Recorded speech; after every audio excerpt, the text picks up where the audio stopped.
Two telescope here. I'm wondering which one I have to get. This one is a Zemex-Eikow 60mm, very good portable telescope.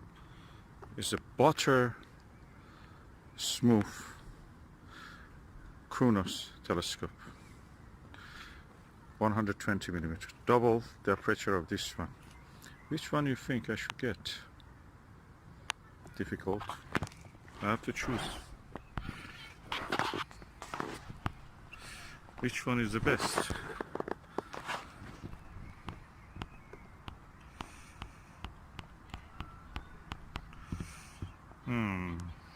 Anybody can help me? Anybody who has experience with these telescopes? Two telescope here. I'm wondering which one I have to get.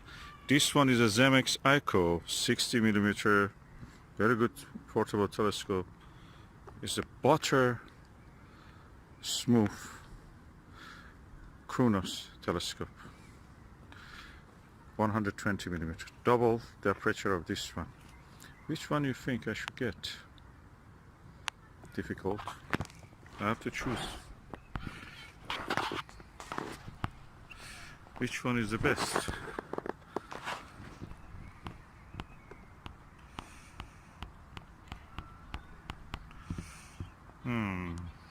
Anybody can help me? Anybody who has experience with these telescopes? This is a Zemex-Eikow vintage Japanese refractor, 60mm. The reason 60mm is important is that 60mm is the maximum that you can actually see a very good irid disc when you're observing the stars, those ringed patterns around the sky.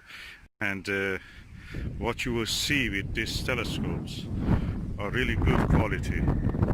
And because it's a longer refractor, the F number is larger, so you don't have principally much chromatic aberration, although the lens is not apochromatic, it's just double achromatic. The telescope is really good. The only problem here is that I have to repair this. We put a strap here to connect this tray to this leg. The rest of it, it has a diagonal, it has a erect image viewfinder, Barlow lens. This lens is Japanese, it's a Huygens 20mm. There is another one, 4mm and 9mm ones.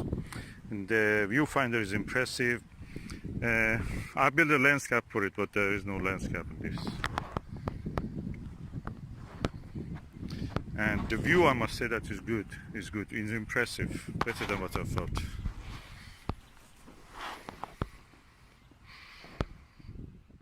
This is a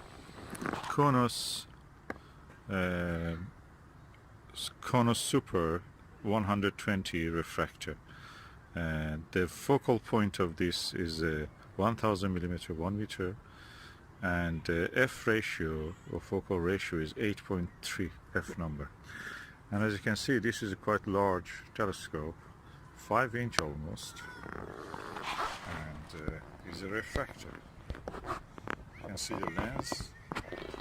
Turn on the part so you can see what it is so much.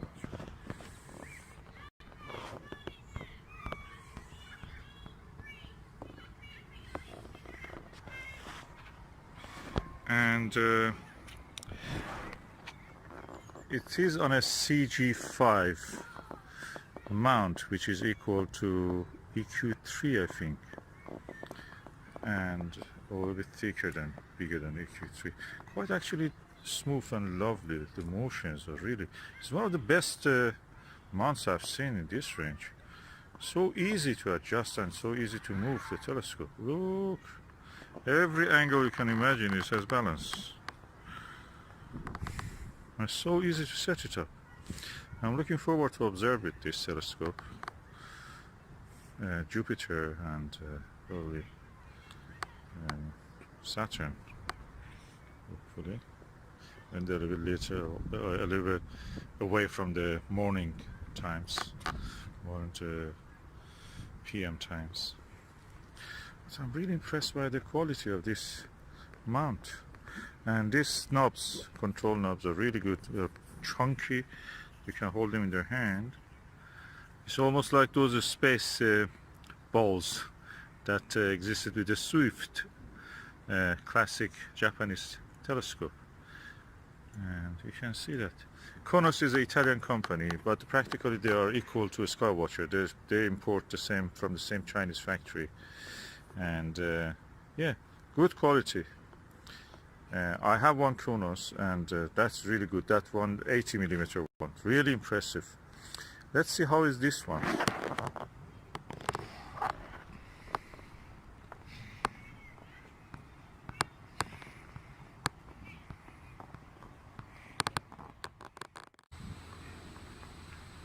As you can see, I'm now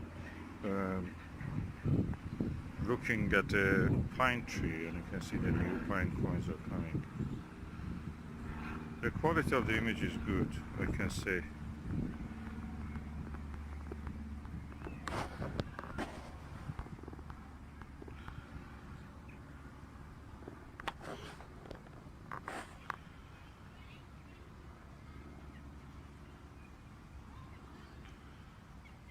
And the mount is so smooth. Probably I've never seen such a smooth operation for a mount. This is through the Zemex-Eikow telescope. The same tree, the same pine tree.